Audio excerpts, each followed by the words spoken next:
Comcast. So we talked about the Byron Allen lawsuit. We actually had Byron Allen here for 3 whole hours. 3 whole hours. He was here, sitting right where Lurie is sitting right now. We talked to him about this whole thing. And I want to put before I get into the case, because Byron Allen is a complicated person. And it's interesting to me that so many people are jumping on the Byron Allen bandwagon when Byron Allen has never really fought for black people as a whole his entire career. He had many, many opportunities. He sat here and talked about his mentor and things like that. I don't think he's been that person. I'm just being fully disclosed right now. I'm going to just tell y'all how I feel about it. At the same time, this is where chewing up the meat, spitting out the bones comes in. While I may not look at Byron Allen as a seminal black power figure, somebody that is really down for us. He's down for himself. Yeah. But there's a byproduct to his victory, both good and bad. Right. And so we support the fight, not because it's him, but because we need to know what that looks like, and we need the blueprint for how to battle people. Yeah. Now, he's suing for billions of dollars, and Comcast is doubling down, but they got hit today in a way that I don't know if they're going to recover from it. All right. So here's what happened. There's a pension, New York City pension. Fairly large pension. A large pension. They have more than 9 million Class A shares of Comcast, worth more than $425 million. Let me just say this again. I talk a lot on this show about power, economic power. We talked about banks last week. Yeah. When you own shares collectively, and this is what collective economics, we get heading into Kwanzaa, y'all. Collective economics looks like this. There's a pension. Thousands of people in a pension, because New York is big. They've pulled their money and they've invested in this company to the tune of 9 million Class A shares. That means they're important. Yes. They have $425 million worth of shares in Comcast. So when they say to Comcast, settle this, which is what they've said. Yeah. We want you to settle this. We don't like this case. We think whether you win or lose, we don't like it as long-term. This is what they said, as long-term investors. We're concerned that even if, in fact, especially if Comcast wins the day in the Supreme Court, it loses. Yeah. They want them to settle. Comcast can't ignore this pension. Right. And this is all I'm saying. Like, whether it's putting money in One United, and whether we move together to boycott certain places that aren't treating us properly, whether it's a banking industry, we pick a bank. Yeah. I said this about the whole Occupy Wall Street. Why don't y'all just pick a bank? Occupy that.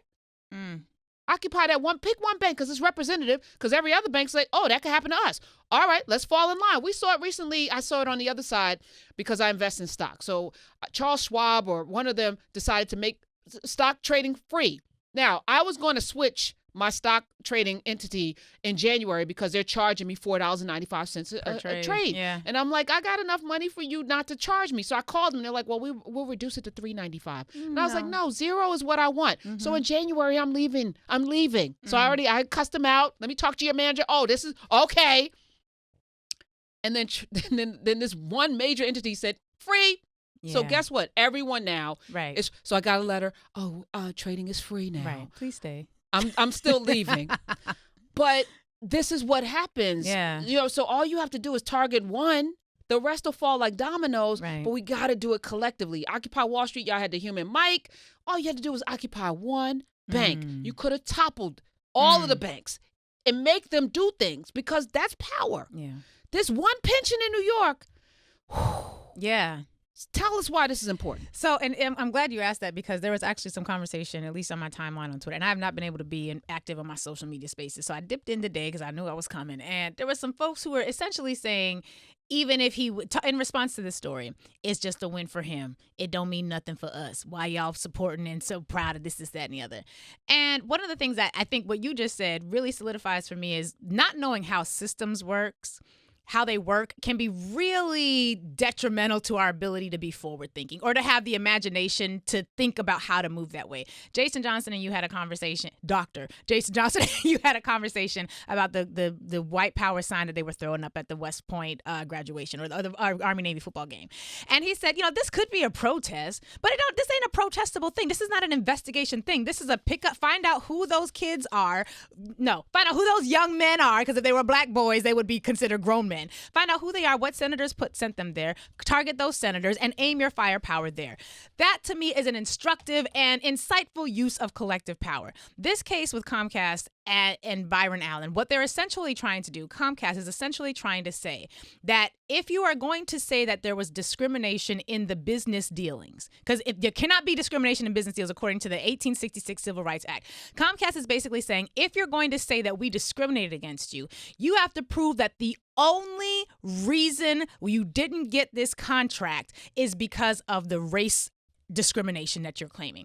What Byron Allen is saying is that, as has every other person who's litigated under this law, I don't have to prove it's the only reason, but I have to prove it's a motivating factor. It was a part of your analysis. There's evidence that I can show that shows that all things being equal, the only difference between me and the other people you favored is a racial. So Byron Allen is saying, is this a motivating factor? Absolutely. Comcast is saying, it doesn't matter if it's a motivating factor. You basically have to prove it's the only factor.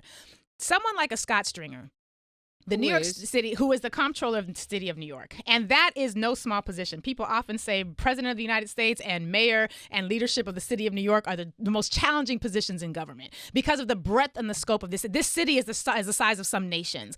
The comptroller is responsible for a whole host of things that deal with the money and auditing and determining how the city is going to invest the money that it has to invest, i.e. this pension fund. So they coordinate, they conduct performance and evaluations. They conduct reviews and make sure that if the mayor has a particular policy and he's accessing funds, that those funds are being properly used for this policy. They're the check, right? They're the check and the balance on how government uses the finances of the city. For him to be able to marshal the offices of the strength of his office, he manages over 800 attorneys, phenomenal ability to influence policy and decision making. This is no small chunk of change. To be able to say, even if you win, Comcast, you lose. You are going to soil your name because you will forever be connected with the folks who decided to destroy the civil rights movement. And that's going to have to make me, the comptroller of one of the largest pension funds in the country, think very differently about how we invest, because as someone who controls that money, we are always concerned with discriminatory acts, and we use our financial power to make sure we are investing in places that are going to be equitable in the distribution of power. That's a power play. That's a power play. That's going to do some different things than us protesting Comcast on the street. Now, we need all of that, but this is how you are able to look at allies and use the ability and the power of the state to align with the right side of issues. And I'm going to be very curious to see what Comcast does in response.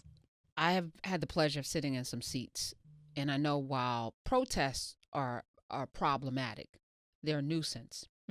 Companies can get over protests. You can absorb that. They can absorb your pickets, your cries for no justice and no peace. 9 million shares. Class A shares invested in your company. Tomorrow leaving. Yeah. $425 million as of the end of August leaving.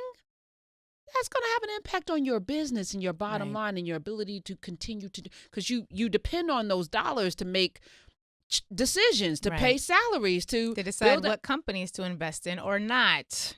Like this, whether you invest in a Byron Allen's company. Yeah. So yeah. I want more of us in that position. Yes. Which means collectively we have to move a little bit differently than we have been. And I've been talking about this for the last 5 years. And I really was inspired. I think we had a guest on one of our Monday Movers who said, what if 10 of you got together with $100,000 each to invest in a business? And I said, what if 10 people got together? So then I was like, well, we need to start saving. So that was the impetus for me saying, let's save $10,000. Right. And then at the end, I would get a couple people, Karen, I got the $10,000. What am I going to do with it? Save it.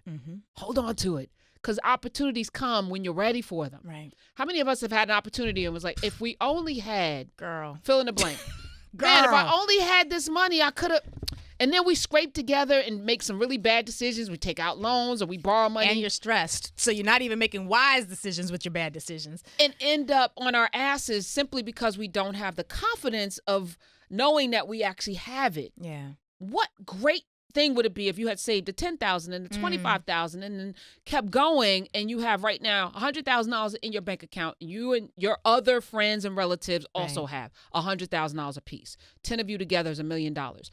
Most of these franchises, they require X amount of cash that we don't have. So we don't even benefit from having these businesses, these 7-Elevens and fast food restaurants, in our own businesses to be able to give kids jobs and things like that. We don't even have that because we don't prepare in that way. Now, what if we all collectively did the stock thing? Angela Matthews talks about it too. Yeah. She has a great stock investment. She really does. And 3 of you who are going to my event are already in it because we gave them out beforehand, because 2020 is going to be an interesting stock market, and we want you in before it crashes. Right. And then we want you ready when it does. When it does crash, be ready to scoop it up. But we need to start moving more like that. And it's the thing that I've really tried to build here. And I wish more people would listen, because it's so frustrating, whether we're talking political power or financial power. What I'm watching with this pension is like, this is what that looks like. Yeah. But these people in the pension, they're forced in, right? Pretty much because of their jobs. Yeah, they don't have to be in it. Right. But they have to be in it. When you work for the city or work for the state, at least here, your retirement is automatic. You select to have a retirement plan, and that retirement plan is typically that one, unless you're in a particular subset of positions. But it's a very powerful institution. And I think what you said, though, what we're trying to do here, that really speaks to the planting of the seed. Some people right now, their ground is so hardened and crusty, you throw all the seeds you want, it ain't gonna plant nothing because the ground is not soft enough for that seed to take root. So those people, we're just gonna be watering the ground, tilling the soil, breaking it up, and that's a slice of the population. The other population, they had that already, or they've gotten that over the past few years. So now we can actually drop seed and it has a chance and it has a shot. But every year, the crop and the soil has to be nurtured. It has to be, the parable of the sower. We know that these stories exist. And I think that depending on where we're at, some of us are watering seeds, some of us are flowering, some of us have our pollen going into other spaces. So this is a garden, and it is in process and it is in progress. And that's the hope. That's the hope. Thank you, Scott Stringer. Yes. And stick with us. We got plans. The Supreme Court heard the case November 13th, and I think they're scheduled to make a decision, the Supreme Court, in June. So we'll be paying attention, but I think it's going to be settled before then. I should hope.